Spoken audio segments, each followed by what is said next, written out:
There's a version of you that never sleeps in, never skips training, never wastes time. There's a version of you who never fails. It is waiting for you. Genuinely ask yourself a question, you at home. If you had done those things for the last 2 years, you never skipped a training, you never wasted time, you never scrolled TikTok, you never sat aimlessly on the internet typing in garbage, never played video games, you never wasted time. You never skipped training, you were training every single day. You never slept in, you were never lazy. There's this version of you. Imagine the person you would be. Genuinely imagine what you would look like. Imagine where you would live. Imagine the car you would drive. Imagine how much your woman would respect you. Imagine the love you would see in her eyes when she looks at you with adoration like a king. Imagine your existence. That person is waiting for you, and the only thing that's stopping you from being that person is your monumental laziness. You can have it. The universe is very giving. It will give you anything you work for. I've never seen somebody try for something with all of their might and not get it.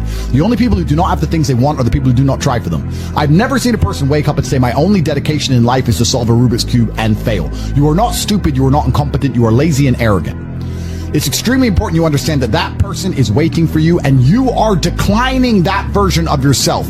In the multiverse, in the many different versions of the universe that exist, there is a version of you that does those exact things, and he is a greater person than you can even fathom. You can transform yourself into that guy. You can be a top G. That's exactly what I did. I knew who I was going to have to end up being before I became that person. My brother and I are not from rich families.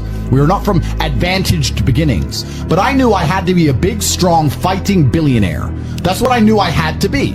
Discipline is the key to success. If you cannot force yourself to do something you don't want to do, how are you ever going to put yourself through the suffering required for greatness?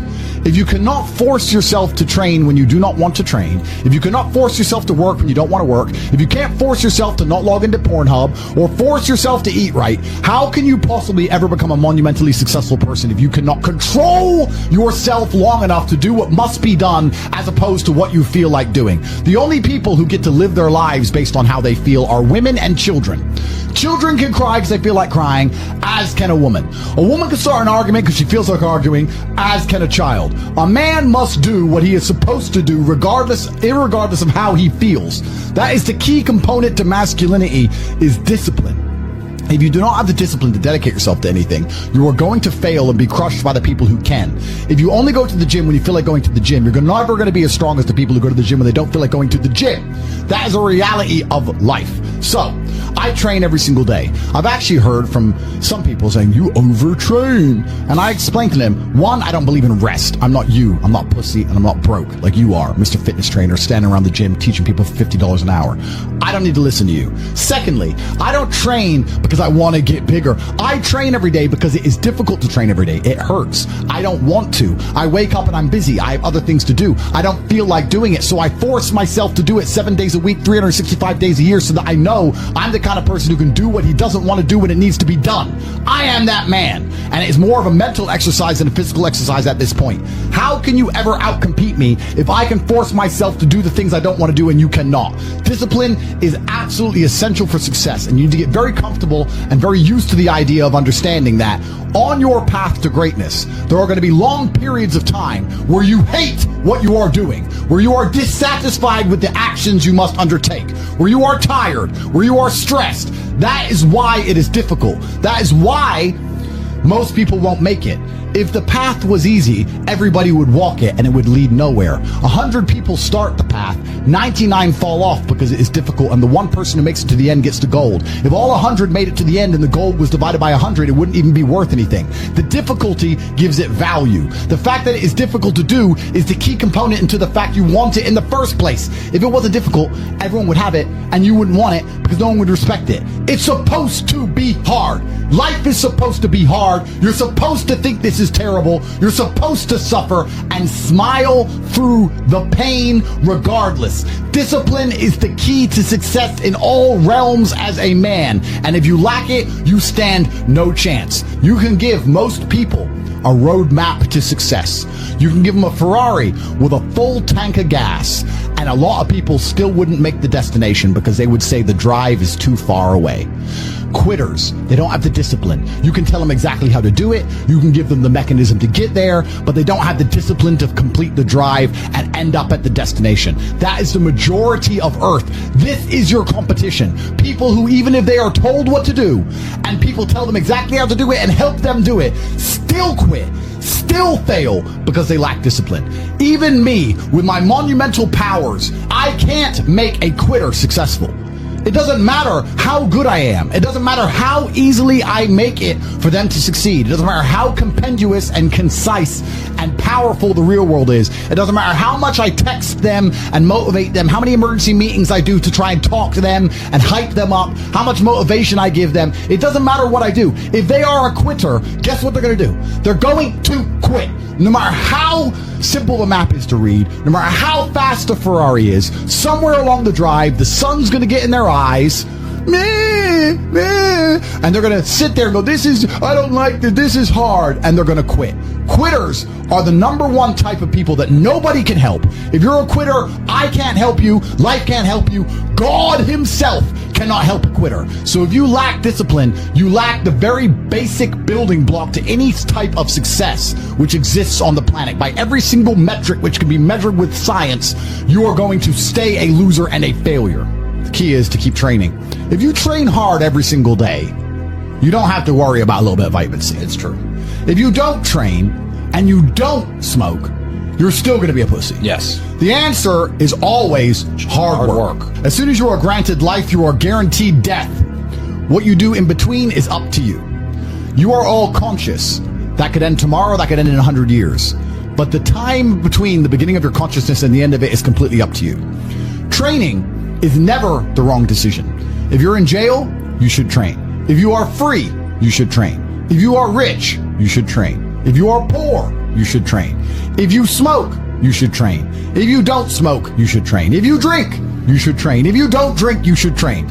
You cannot escape that hard work is always the correct decision. There is no time in any scenario when working hard is going to be the wrong answer. You should always try your very best in all things. I will smoke 10 cigars a day and beat the shit out of you because I train harder than you can possibly fathom. Pain is an extremely important part of the equation. Pain is the elixir of success. When people say this bad thing happened to me and I'm suffering, I say good.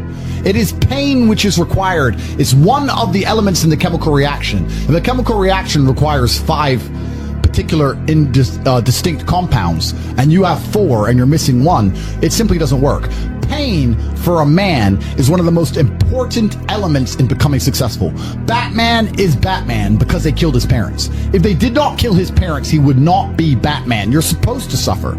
You're supposed to take that pain. The worst thing that can happen to you as a man is you live a life with no pain in it. To be born into a rich family and have a nice easy life and be given money, and you don't have to go to the gym and not have to train because you have bodyguards and sit around like a fuck up. You're going to be miserable and unhappy and a drug addict buying prostitutes. You're only going to have women who adore you. You're only going to feel confident in yourself and feel happy when you've been through hell and come out the other side. The pain is required, and you'll often notice that people who are better than you are people who have suffered more than you have suffered. So the person who is waiting for you, he requires your motivation. It also requires huge amounts of pain. So when bad things happen to you, do not sit at home and lament. Do not feel sorry for yourself. Instead, look in the mirror and say, thank you, God, for giving me one of the ingredients that is needed for the chemical concoction that is going to turn me into a superhero. Because pain is an extremely important one. In fact, it's one of the most important ones for a man. Everything is war. All of it. Sitting in the commute without losing your patience is war.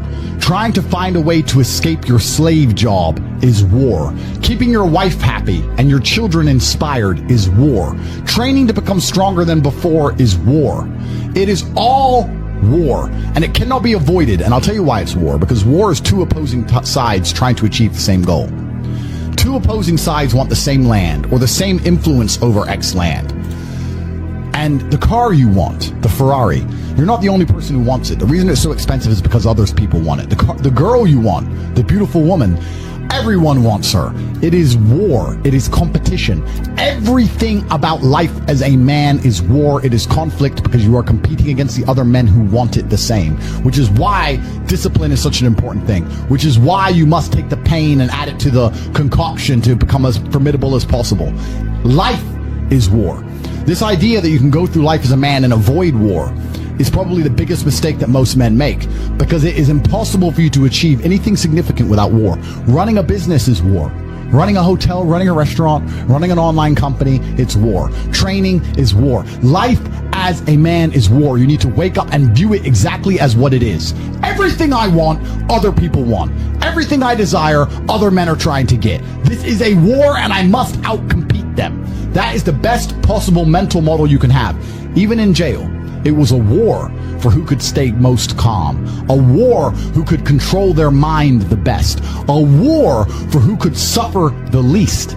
That is war. I was surrounded by people who lost their minds and I refused. It was a battle and I was successful. Life in and of itself as a man is a never-ending struggle and a never-ending battle. It is the constant of the human condition. Evolution requires pain. While others complain that they do not feel happy enough, I'm happy I'm struggling. I don't want to be happy. I want to be great. This is the beauty of life as a man. Do you understand? I don't care. I'm happy to be struggling. I wanted to fight. You wanted to win. I wanted to fight. That's the difference. You're concerned with winning. I wanted to just fight. And we're fighting. That is the beauty of life as a man, to be great. If you concern yourself only with being happy, you are once again acting like a female or a child. Happiness is fleeting. It doesn't even matter if you're concerned only with the hedonism of happiness. You're going to drink alcohol and go to parties and go to festivals and take drugs. I want to be happy. Who cares? I want to be great. I want to be great all of the time. And let me ask you a question as a man at home, genuinely, truthfully. Would you rather be a loser who's always smiling, a happy loser, or would you rather be a stressed winner? Because I'll tell you something about winners. Most of them are stressed. We are stressed. We're stressed. Putin is stressed. Genghis Khan was stressed when his messenger turned up after a 4-week ride with updates from the battlefront of Iran. I'm sure he was stressed by what he read. Even if it was very good, even if it all looked fantastic, he started to feel stressed. Okay, well now maybe I need to go to Iran. How long is it going to take me to get there? Maybe we need to send more horses. Maybe we need to colonize Iran. He felt stress because the beauty of life as a man is to be great. So you have to sit here and ask yourself, do you want to be a happy loser that's insignificant? Nobody knows you exist. Women don't respect you. Men don't respect you. Nobody cares if you live or die, but you get to smile all the time. Or do you want to be one of the most important people on the planet with a little bit of stress? I am brilliant because I've decided to be brilliant. And if I had to sacrifice happiness to be brilliant, then that's fine. You know what the great thing about it is? You know it's amazing what God gives, how the whole world becomes full circle? If you stop caring about being happy and you start caring instead about being great, guess what you end up being? Great. Along with great. And you know what? Yeah, happy. You end up happy if you forget about happiness and try to become great. You will never be successful if you're concerned about being happy, so forget about it. I like to consider myself a wise old man, and I'm trying my best to encourage and instigate a revolution amongst the youth where men take absolute self-accountability and they believe in themselves and they take responsibility for absolutely everything. As a man, you are most formidable if everything is your fault. If it rains outside and you get wet, that is still your fault. Can you control the rain? No. Could you have brought an umbrella? Yes. You need to blame yourself for all things, the good and the bad. And by doing this, you take absolute self-accountability, which allows you to build a mental model in which you will find solutions, 1. 2, avoid trouble, because you know that anything bad happens to you is your fault. And 3, be the most fearsome competitor possible, because we're living in a very competitive world nowadays amongst the elites. The people who understand that you're living inside of a fish tank are trying very hard to get out. And you have to make sure that you can outrun some of them if you want to escape. It's an age-old adage. If a bear is chasing a group of people, you do not have to be the fastest one. You just have to be faster than the slowest. The slowest person is going to die. So as long as you're ahead of the majority of people, you stand a very good chance of avoiding slavery. Being a powerful man isn't always about furious anger and instilling fear. As enemies attempt to attack your energy and lower your vibration, understand this. Power is untouchable. Power may notice, but it doesn't care. Sometimes power is simply not giving a fuck. Being a powerful man isn't always about furious anger and instilling fear, meaning sometimes it is. You need to retain the capability to instill fear with furious anger. A man who cannot do that is not a man. It is one of the cards you need to have in your deck. However, more often than not, when you're in a true position of power, you will play the alternate card, which I'm describing here as simply not caring. How can you not give a fuck about things? Well, I'll tell you how. If you're filthy rich and you have a strong network of people around you who you trust, and you have a good family, and you have beautiful children, and you have women who love you, and you have beautiful supercars, you live with your best friends in a compound, you have armed guards, and you're proud of yourself, and you're strong, and you train hard every day, and you're monumentally successful, and all of your dreams come true, and if you want something, you can instantly snap it up. You want a Pagani, you want a Bugatti, you want a $25 million apartment, anything you want, you buy. It's very easy to not give a shit about the opinions of people who don't have one fraction of your success. And what these people are trying to do is drag me, I'm using me as an example, but we can also use it for you. When you have true power, they're trying to drag you down. They're not trying to elevate themselves. They're trying to drag you down, which is a very different thing. Because it's amazing how God rewards those who are trying to build and create and elevate, and how it punishes those who are simply trying to destroy and be spiteful and negative. And these people are going to dedicate hours and hours and millions of hours of their life towards a certain cause to try and drag people down who they cannot affect because they're already too powerful and too large.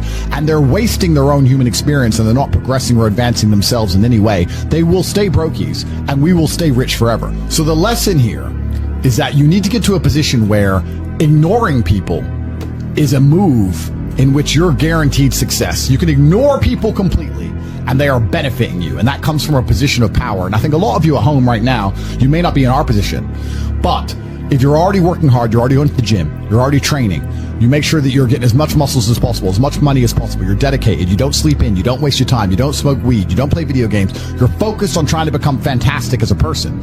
You can just ignore that girl. That girl who broke your heart or cheated on you, just ignore her. The most powerful move you can make is ignore her. Yeah, you could yell at her. Yeah, you could try and make her scared of you, blah, blah, right? That's not going to work. The powerful move is just to completely ignore her because you're on your ascent. She is likely on her descent. She likely has no intention of improving herself, no intention of becoming richer, no intention of becoming better looking. Time is against her. As she gets older, she's going to lose her looks. You're going to continue your ascent, and she's going to have to watch you for the rest of her life be the man that she could have been with that she's no longer good enough for. The best thing you can do is simply ignore her. That is the powerful move. And it's the same with also men. It's not even a gendered argument. There's men who want to be your friends right now, or who wanted to be your friend, and they did something wrong to you. And if you're on the right path doing the right things, karma, God, the universe, whatever you want to call it, is going to teach them a lesson for simply failing to be a good person to you while they had the chance. But when you have a whole bunch of money, you take care of the people you love. And that's the masculine prerogative. And even my brother and I, anyone who's been loyal to us, who's on our team, we monumentally reward. And everyone who ever displayed cowardice or sold us out or made mistakes massively regrets it because they see how well we treat the people who are close to us. If you lack somewhere, excel somewhere else. Counter your weaknesses by honing other capabilities. If you're ugly, become filthy rich. If you're poor, be as strong as an ox. Life is unfair. The primary focus of your energies is to balance the books. And there's two different ways you could interpret that. You can, obviously, increase the attributes that you are lacking. If you have the ability to train, because a lot of people don't. Some people are born without arms and legs, but you, with 2 arms and 2 legs, are sitting at home jerking off the Pornhub, flabby and fat. If you have the ability to train, you should be doing it. But also, you know, there are some things that some people are just better at, and you can counteract that problem by teaming up with people who compensate for your weaknesses. People who are strong in areas where you are weak, and you team up with people where you are strong in areas where they are weak. I don't think between the people in this house and our group of friends, we lack anything. Correct. Anything. Correct. Literally anything. We can sit as a group and have a conversation about anything with anyone in the world and give useful insight and change people's lives for the better, because although I am not perfect, our team compensates one for each other. And that's the point of brotherhood. So excel in one area if you lack in others. I have people say to me, Andrew, I'm short. What do? I'm short. Okay, God made you short. Fine. Good. Doesn't matter. You can't change it. What you can do is become as strong as an ox and become filthy rich and monumentally important and extremely influential. You can do that. People say, I'm poor. You should be strong. Oh, I'm strong, but I don't have any money. Okay, then teach others to be strong. Yes. There's always a way you can take your advantages and use them. And by teaming up with other men, other people, you can build a team in which there are no weaknesses. So if you have a disadvantage, you also have somewhere God has given you a distinct advantage over others. And it is your duty to excel in that realm. It is your duty to become so monumentally influential and powerful within that specific criteria in which you have the capability to be brilliant, that your weaknesses no longer appear because they can be simply overshadowed by your network or overshadowed by your absolute competence. By constructing the correct mindset, you can be in the exact same scenario you're currently in, living the exact same life with a different mental model in which you view the world, and you will not only feel more powerful, you will be more powerful, you'll achieve more amazing things, you will be greater, you will be happier with the same car, the same woman, the same house, the same income, the same everything, but your mind changes the lens in which you view the world. Lenses change things. Rose-tinted glasses, perhaps dark glasses. You can put glasses on, change the lens, and you can view the world differently by changing how your mind is constructed and put together and the way you view the world. That is the point of mental Aikido.